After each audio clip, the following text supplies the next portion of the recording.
You know what this tastes like? It tastes like regret. Woo!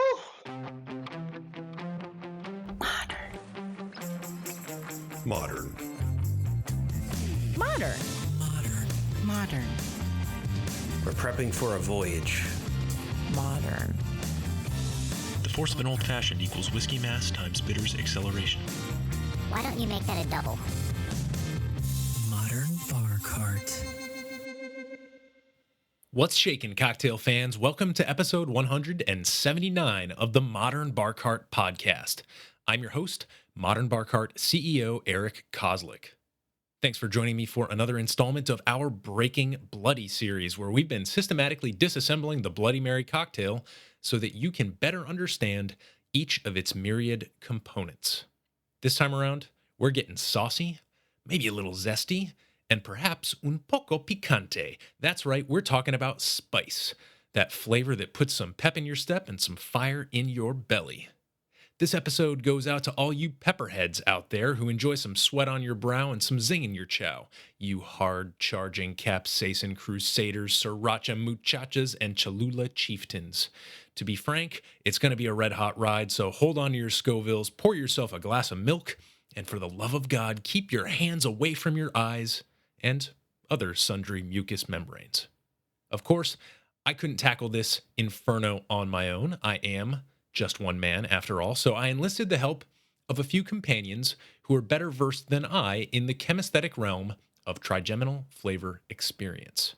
First up, there's Dr. Alyssa Nolden. Hi, I'm Dr. Alyssa Nolden. She's a flavor scientist at the University of Massachusetts who studies how people experience the sensation of spicy compounds like capsaicin and, as luck would have it, ethanol.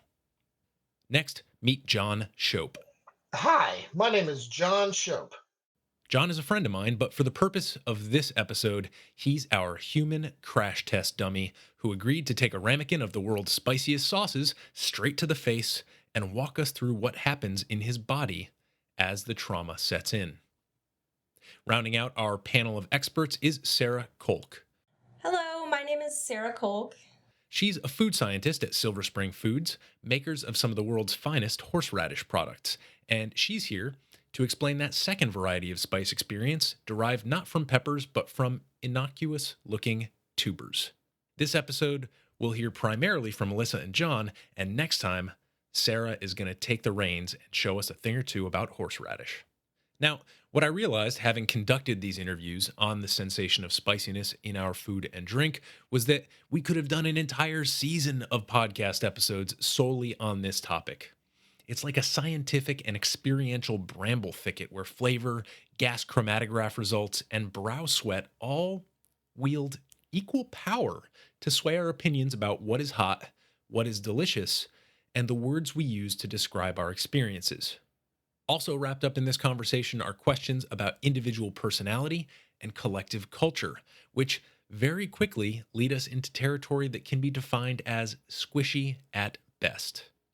But that's what we do here. We tackle the squishy subjects other folks like to gloss over, and the only way to do that is to get granular. So I wanted to kick us off here by explaining why spice is important to the Bloody Mary cocktail, and then defining a couple terms that are important to our perception of spicy flavors. If you're familiar with Breaking Bloody, you'll know that we've already gone through and analyzed varieties of tomato experience with tomato expert Craig LaHoulier, and we've also done a deep dive on different savory ingredients like Worcestershire sauce in our Umami Tsunami episode. If we skip over the citrus or more generally acid component of the Bloody Mary, which we've covered in a number of our normal episodes, the last set of common ingredients that we really haven't covered are spicy things like hot sauce, horseradish, or cayenne pepper, which you'll always see featured in a Bloody Mary. Like, always. So in this episode, we're going to rock some pretty exciting knowledge about this feisty set of ingredients while also making some connections between spice and this cocktail's traditional role as a hangover cure. But, like I said a moment ago, there are a couple definitions we need to address right out of the gate. The first term we need to cover is Chemist Thesis. And I'm not always in love with the way that some things are defined on Wikipedia, but in this case, I think it's just perfect for our purposes. Quote, Chemist Thesis is the chemical sensitivity of the skin and mucous membranes.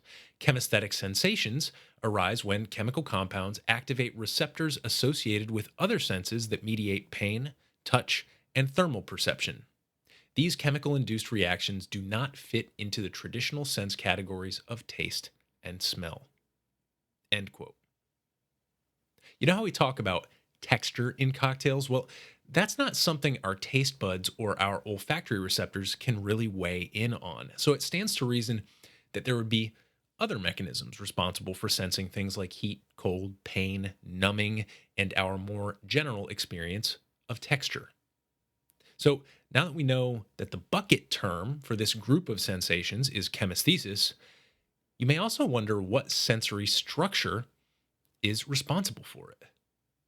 That honor goes to the trigeminal nerve, which, in a manner of speaking, is your face and head nerve.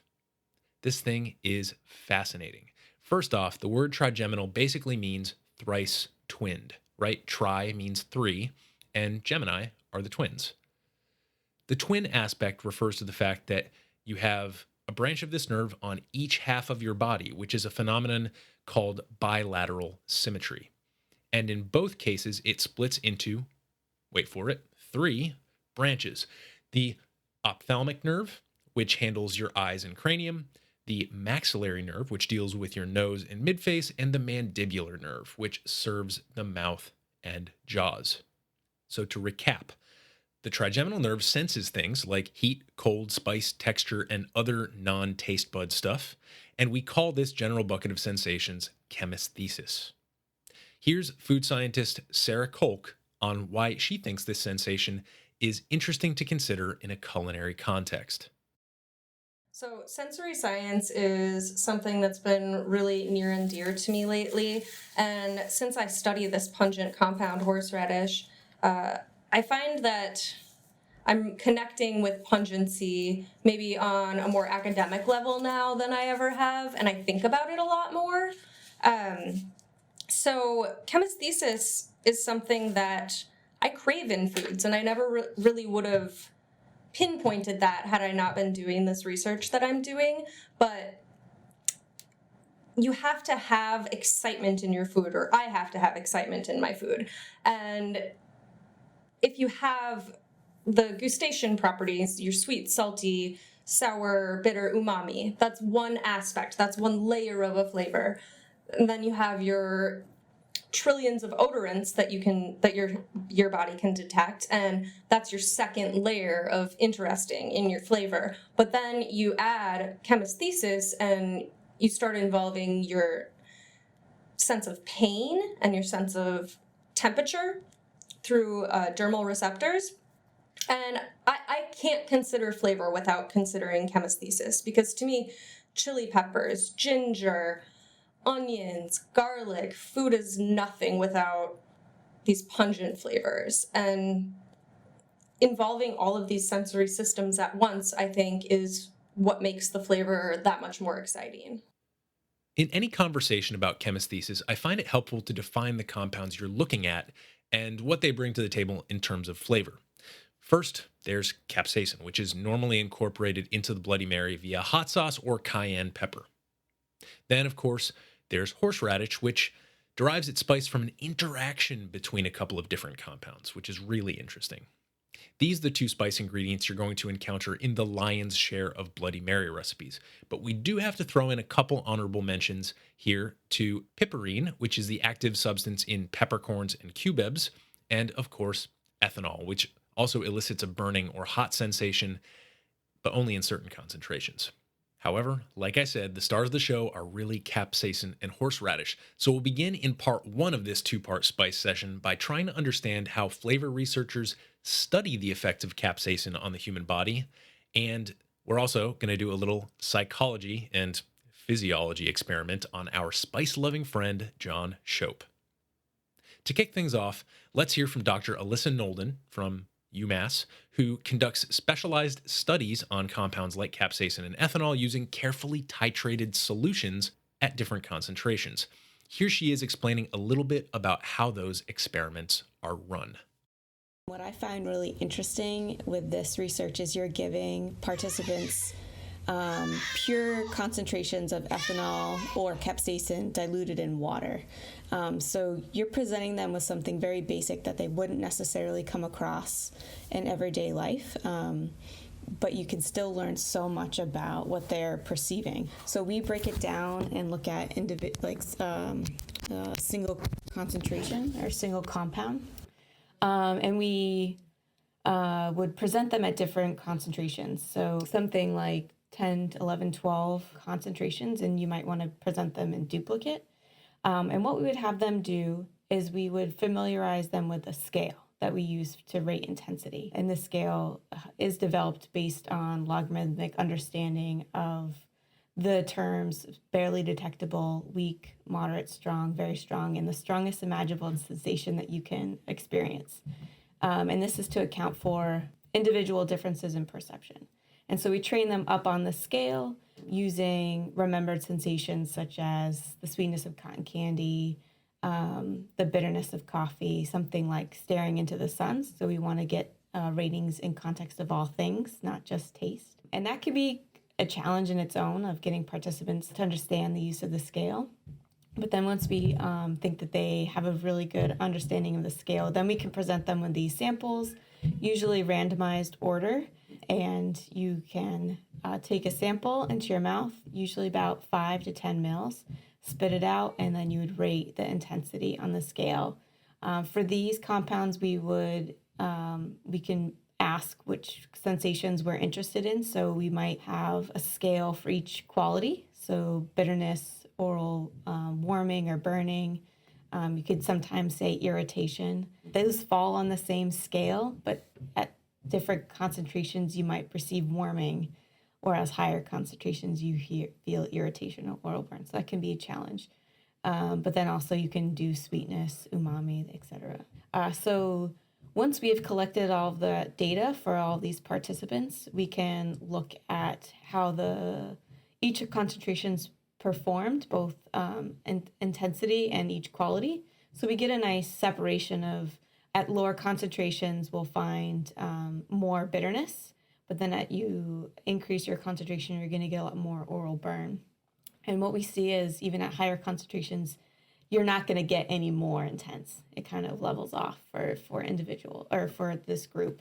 And one of my favorite things to look at within the data is looking at how much they prefer or how much spicy food they eat. Or you can ask, what heat level do you prefer in salsa is a great way to separate participants. And you can see huge, what we call bimodal distribution, or two different groups with individuals who prefer like mild salsa or don't eat that much spicy food, a lot more oral burn they're perceiving in these concentrations than individuals who don't. And we can do something similar with ethanol, looking at alcohol intake as well.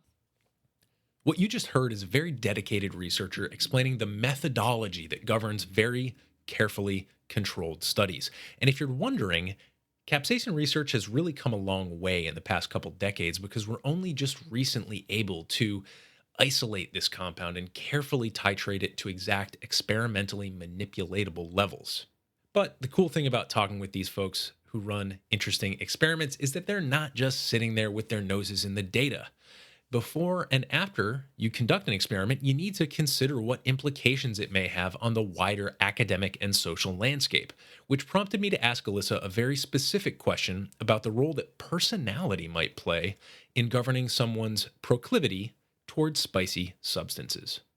Oh, there's so much to dig into there. Man, where to start? Well, just as a couple of maybe little clarifications, when you say a bimodal distribution, what I picture is, instead of a standard distribution, which is the bell curve that most of us are familiar with, a bimodal distribution would almost be like, the camel with two humps, right? So instead of having one hump in the middle, you have two humps and a dip in the middle. And, when we see these types of distributions in especially the social sciences like psychology or, biology or anything that deals with sensory perception, I suppose, chances are there's something pretty significant and interesting going on, at least from my perspective. You sort of have to ask, like, well, what is it that separates these people into these two distinct groups? So to that end, I guess my follow up on this kind of portion of the interview would be, do you have any speculations about what might be causing this separation between these two types of people? Have you done a Big Five personality index and seen that certain personalities might separate this? Or might there be something related to, people who are super tasters or people who are more sensitive? Anything like that come up? Those are all great questions. And I think there is definitely not just one. And I think there's a lot of different things playing into whether or not. I think it's most easy to talk about in terms of spicy, people who prefer spicy food and those who don't, or those who perceive it as more intense. My specific area of research is looking at genetics and looking at genetic variability. And that receptor for capsaicin is TRPV1. And so we're still learning about genetic variants in there, TRPV1 that could explain those distribution. But my experience is that it's more likely your how much you're consuming it at home. So you can learn to like something even if your first experience is really intense. And a good way to explain that is kind of learning to like bitter beers or learning to like bitter coffee. First you add a lot of cream and sugar, and then over time you learn to like that bitterness. And I think that's what might be the case for spicy foods. The more that you eat it, the more that you learn to like it, and the burn's not as intense. You also mentioned about personality test. That's not something I specifically studied, but a colleague, a good friend of mine who did her graduate degree at the same time, as I was doing some of these studies, she was looking at some of these questions about personality differences and what might drive some individuals to consume more spicy food than others. It was kind of a fun personality test to take. Some of the questions were, did you like driving fast on a windy road, or do you like roller coasters? And there just seems to be some connection to, risk-taking behavior and private body consciousness and intake of spicy food. But there's so many factors that can go into consumption of spicy food. One of the things being having access to diverse cuisine in your area, I think probably is part of it, or your family cooking, how much you're exposed to it, and just the availability of it. That's really fascinating. When you say private body consciousness, what does that mean in lay terms? The way that I describe it is, are you aware that maybe you have a fever, or like kind of like you're overheating, or that maybe you're dehydrated, or those kinds of how much are you aware of what's going on in your body? And so some people who are have more of those senses are more sensitive to changes like that. And actually, I don't know which direction it is, if they prefer or don't prefer spicy food as much. That's actually, I can't recall the connection. But there was a connection to, how are they like self-regulating their internal cues. Alyssa gave me a few questions to ask our spicy cosmonaut, John Shope, to determine if he might fall within some of the general parameters observed using the Big Five Personality Traits Index. Let's see how he does. Roller coasters, yes or no? Oh yeah, roller coasters. I think the older I get, the harder it is for me to handle it, just because it's like now I'm like starting to get a little weak. But I thrill seek every roller coaster, absolutely. Okay. Imagine a world similar to our world, but not our world, because you're obviously a very responsible person, a loving father. Over or under the speed limit? Oh man, the limit. Okay, look, I'm not Johnny Lawbreaker out here, guys. We're putting this on a podcast, but That's why I'm saying different world, different not world. this world. Over or under? I would probably be a little over. I would say over. Just a little, I'm not gonna. reasonably I'm over. not I'm not a race car driver. I'm not one of those types, man. But yeah, there's a threshold that's always needing to be breached, right? When you're around a lot of people, do you gain energy or lose energy? Gain, 100% around people. Yeah, that's how I feed. And I don't even think I need to ask the last one, but do you feel more alive when you're relaxing or when you're out hustling? Oh man, I'm on when I'm high energy. That's when I'm feeling my absolute best. I'm making moves. I'm making things happen, and I'm having experiences and a good time. Come on now, everybody already heard that in the voice. Yes, Yeah, yeah, yeah. yeah. Relaxing is fine. I do. There's a time and place for all of it, but no, I need to be out there. I guess it should come as no surprise that our friend John fits pretty snugly within some of the scientifically vetted personality norms for folks who tend to like spicy stuff. But the presiding question is a Darwinian one. How did he come to be this way? Was it nature or was it nurture? How'd you get into spicy peppers and hot sauces? Is it something that you feel like you were born with, or is it something that you cultivated over many years? Tell us about it. Definitely cultivated. I mean, I was pranked as a younger kid by my older sister. She gave me one of those Chinese like dried peppers that had been covered in sauce, so it just looked all sticky and sweet. And she told me it was a Twizzler, and I might have been 6, and I ate it. And she's just on the phone with one of her friends, laughing at me while I'm like dying in the bathroom. You would have figured that this would have traumatized me permanently, but what ends up happening is, I get into the teenage years and you catch people who are eating spicy stuff and they just aren't phased. And you're like, how is this not hurting you? And then the real evolution from there, because that's where it's like machismo. Now I'm just trying to test my guts and see if I can do this sort of thing.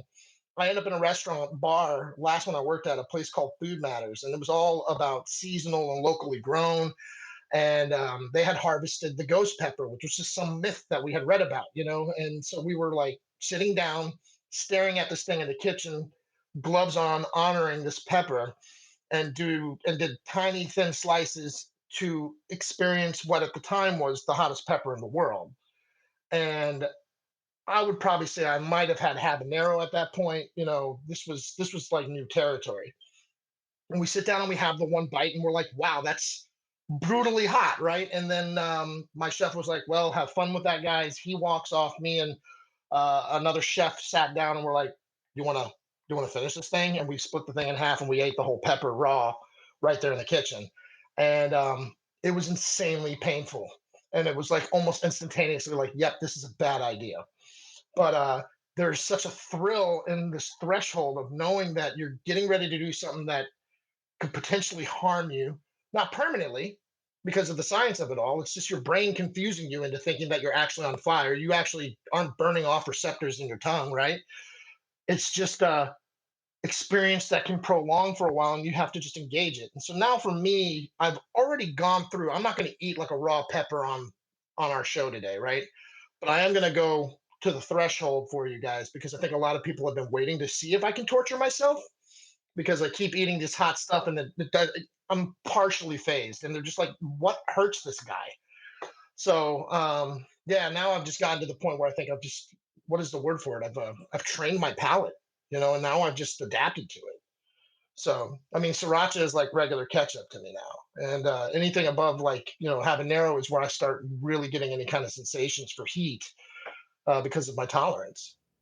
Unfortunately for John, he isn't about to shoot a ramekin full of sriracha. Whereas Alyssa, in her university setting, is confined to operating within the safety rails prescribed by internal review boards, we here at Modern Bar Cart like to live on the wild side a little bit and indulge ourselves not so much in the center of the bell curve, but in those racy edge cases. That's where John comes in. Here he is at the precipice of his plunge into a fiery world of capsaicin. Why don't you tell us a little bit about what you're about to ingest so that we can contextualize it in a Scoville sense? So by all means, I am a fan and heat seeker, but I am still all but merely human. And what I did today is I made a combination of two hot sauces, one that's just super obnoxious, and one that has become quite popular through certain YouTube channels, that people recognizably know that, oh, this is a hot sauce that hurts people. So I combined the bomb, which is a habanero smoked chipotle hot sauce, with something called 357 Mad Dog. It's their anniversary edition, which is made from capsicum extract. capsaicin extract. Let's say it right if we're going to be out here. But so if to give you some kind of precursor, a Carolina Reaper on the low end is 1.4 million, right? And this is around 6 million. So this is and I got 2 teaspoons in here, and it's a very painful thing. And I'm only doing it because I think people have been like, "What hurts this guy?" And I'm confident that this is not going to feel good. Yeah. So you've never done this before. You've never done this particular combo before. No, and I always use drops of stuff like this because it is so intense. And I mean, I don't know what you can see, but that's a pretty full. It's like 2 teaspoons, I think. It's a lot. I don't know if I'm going to shoot all of it, but I'm going to coat the whole mouth, and just Yeah. see what kind of entertaining reactions we get from it. Right? You want me to walk you through what I'm going through? Yeah, so for folks at home, John's going to take a little, take whatever dosage you see fit. I am not the one who's taking this straight to the face, so I will let you dictate what the serving size is. But what we're going to do is, you're just going to walk us through what's happening in your body, and I really want to get physiological here. So do whatever you need to do to hype yourself up for it, and I may ask a few questions, but feel free to just you use your normal personality to just walk us through it, and like tell us what's happening in your mouth, your lips, your nose, your chest, and just let us know how you're feeling. Okay.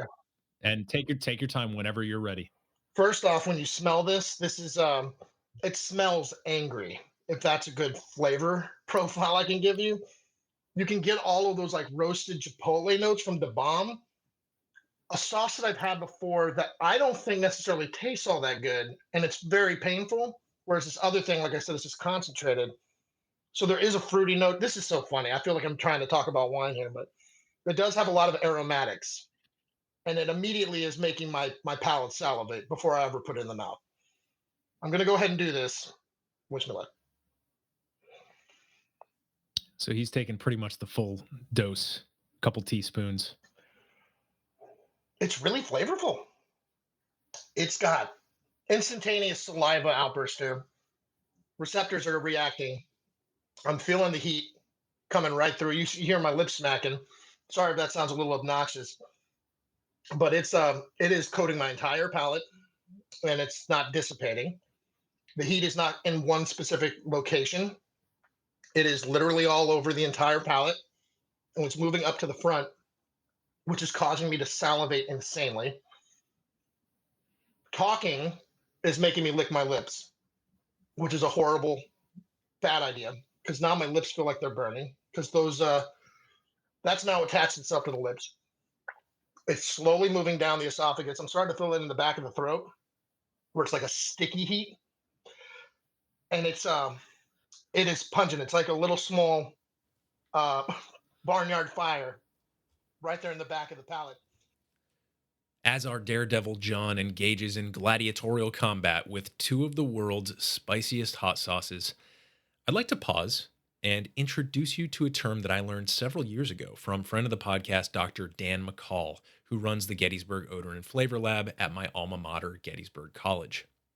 The term is called benign masochism, and according to Dan, it was coined by a gentleman named Paul Rosin out of the University of Pennsylvania a few decades ago.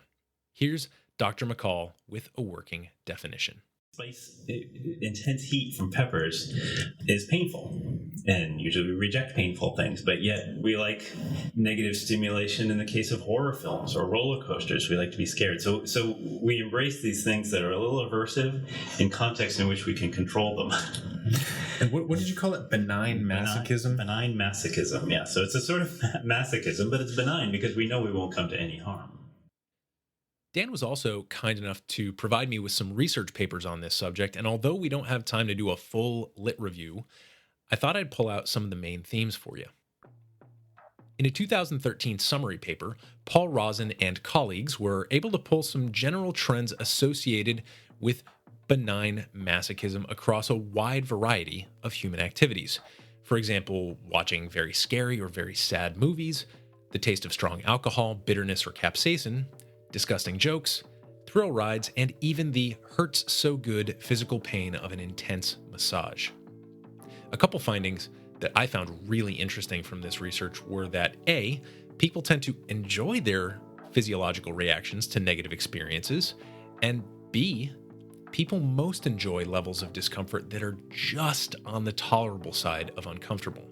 This second fact, to me, could have huge implications on how we think about the role of spice in a Bloody Mary. Another 2013 paper by Bastian and colleagues summarizes 3 different studies conducted to explore the relationship between physical pain and flavor perception. They discovered 3 significant findings.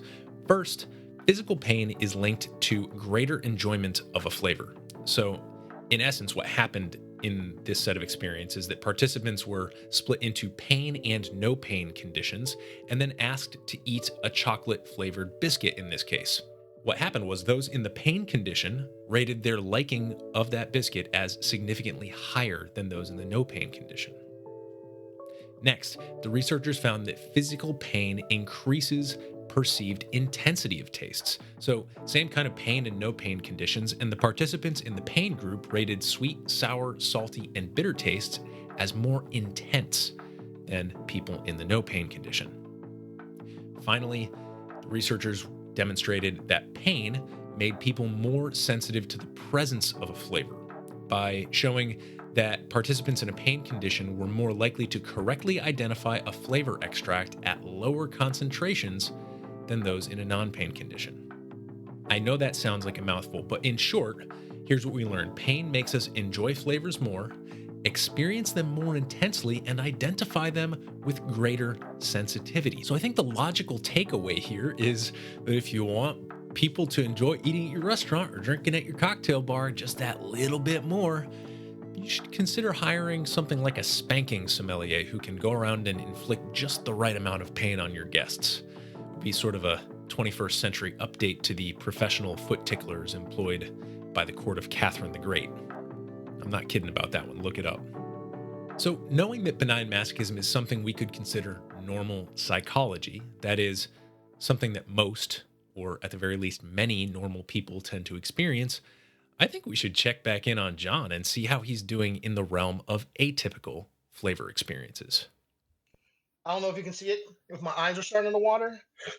Oh, ooh, that was a bad thing. When it gets really hot, sometimes people hiccup because you're breathing so much. Oh no, that's always bad because then it can get into your lungs and that gives you that sensation. Oh God, here we go. That gives you that sensation of heartburn, which I'm not experiencing, but the hiccups can lead to that, and I'm getting a little nervous about it. My whole face feels like it's pretty much on fire. I'm sweating on the sides of my neck here, down the back here, my forehead. Look, I mean, I was dry hair. It looks like I just came out of the rain or something. I'm starting to really sweat. Am I starting to look pink? Yeah, you all actually almost immediately I could tell that you were flushed. I'm going to give you the old hot ones here. Careful around your eyes, although you didn't. You're not touching a hot one. I'm trying to avoid it. Yeah, and I made sure that I only drank from the vessel. The concern here is that the only thing I have to drink is water. When that's a natural reaction for you to be like, oh my gosh, it's hot, I want water. But water just spreads it, and really you need like a fat or an oil or alcohol. So I might take a little sip of this Bloody Loudon I made using Watershed Gin by Catoctin Creek, Mm-hmm. Not a bad move. which I also put a very hot sauce in to sort of do like a primer. That's quite delicious. I'm actually getting a lot of brightness out of it now that I was not getting earlier because I was only getting heat. Tongue feels like it's blistering, which it isn't. Lips feel like they are blistering, which they are not. It has now gone into the lower portion of the chest, where it just kind of feels like there's a slow, like molten lava-like sensation. Oof. I don't know why, but it's making me laugh really hard. But it's getting into the gut.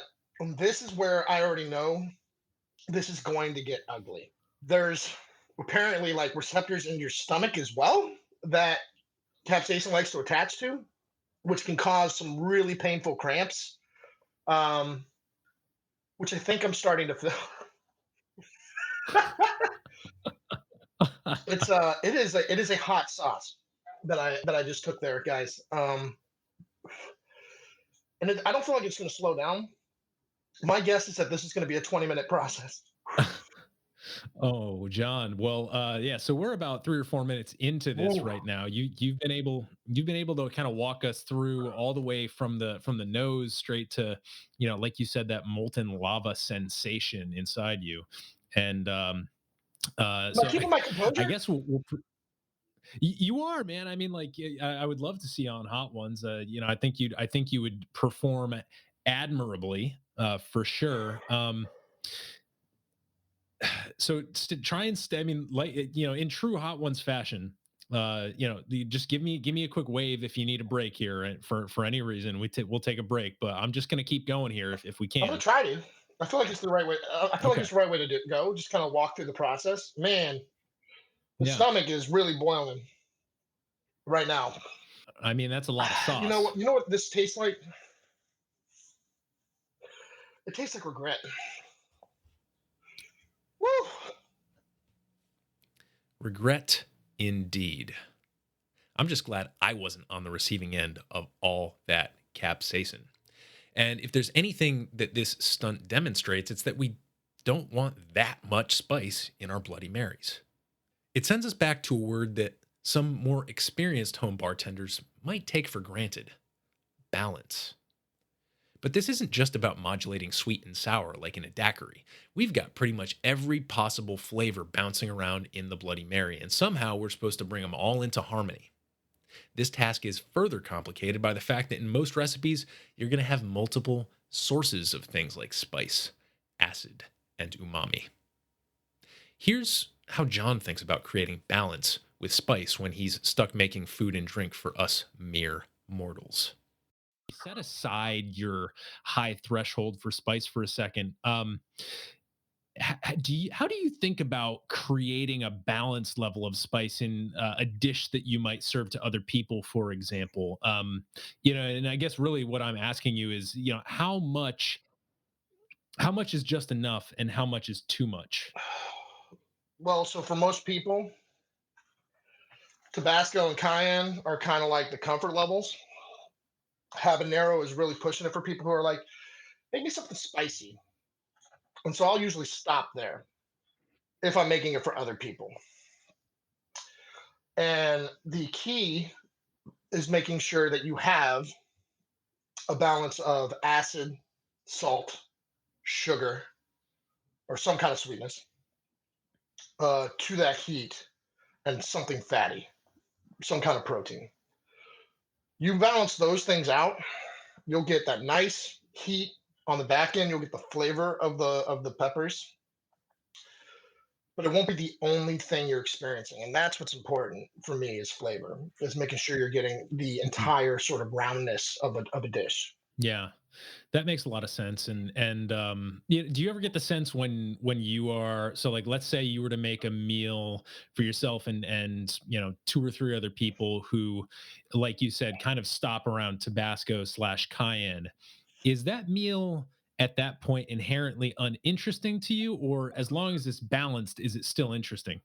Yeah, as long as it's balanced, it's still interesting. I mean, just about everything that I eat, I'll put some sort of a heat context to the meal, and sometimes that's just red pepper flake or some Tabasco or some dried cayenne. It doesn't always go straight to this.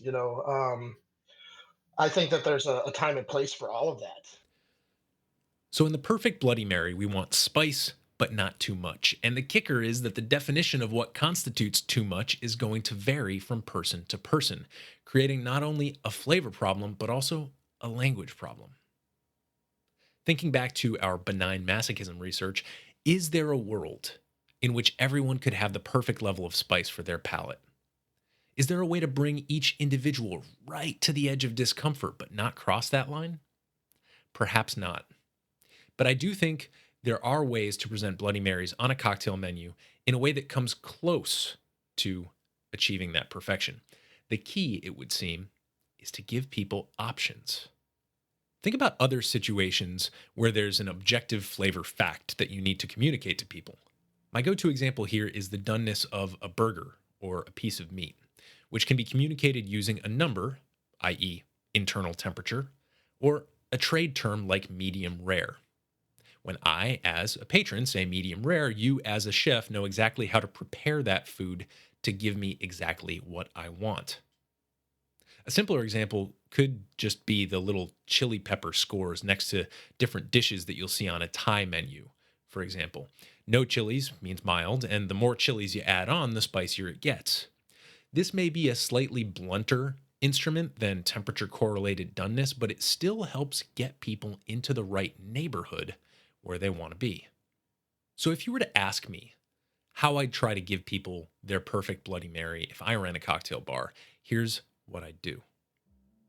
I'd try to have at least 3 different Bloody Mary mixes on hand: mild, medium, and spicy.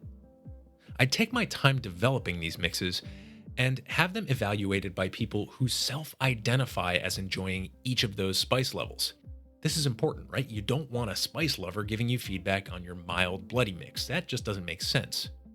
And in addition to dialing in the flavors, I'd also work to ensure that my spice levels remained vibrant and stable in each of these mixes, rather than degrading.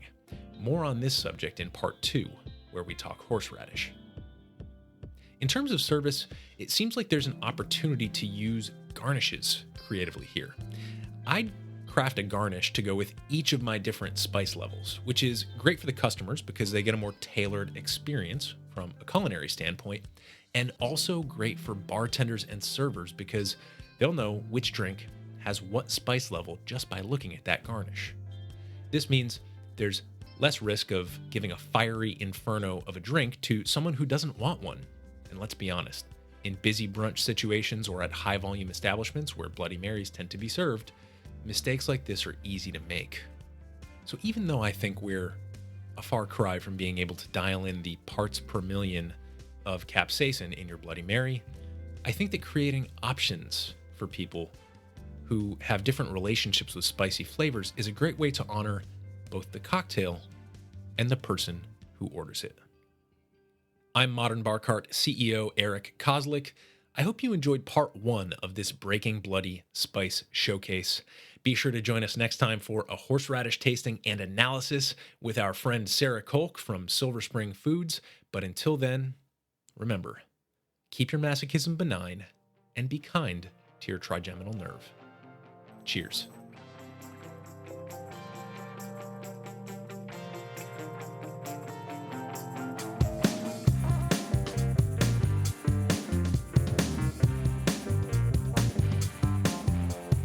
Hey everybody, thanks for listening. If you enjoyed this episode, there's 2 big things you can do for us here at Modern Bar Cart. One would be to tell your friends and family if you think they'd enjoy listening to us talk about cocktails. And if they don't download podcasts, they can always stream our episodes on their desktop directly from the show notes page at modernbarcart.com. The other thing you can do to help would be to head on over to iTunes or wherever you download your podcasts and leave us a review. 5 stars are great, but we're more interested in your feedback. And the beauty is, the more reviews we have, the easier it will be for other folks out there to learn about our show. We're trying to start a cocktail revolution here, and by spreading the word, you're helping us fight the good fight. You can always reach us by emailing podcast@modernbarcart.com if you're looking for cocktail or bartending advice, or if you're a pro who would like to pull up a mic and be interviewed for all to hear. Also, definitely follow us on Instagram and Facebook @modernbarcart for cocktail porn, recipes, and entertaining tips. And keep an eye out for new product releases and special offers, which are happening all the time. We love our listeners, and we really enjoy giving you exclusive discounts and sneak peeks at our latest and greatest cocktail projects.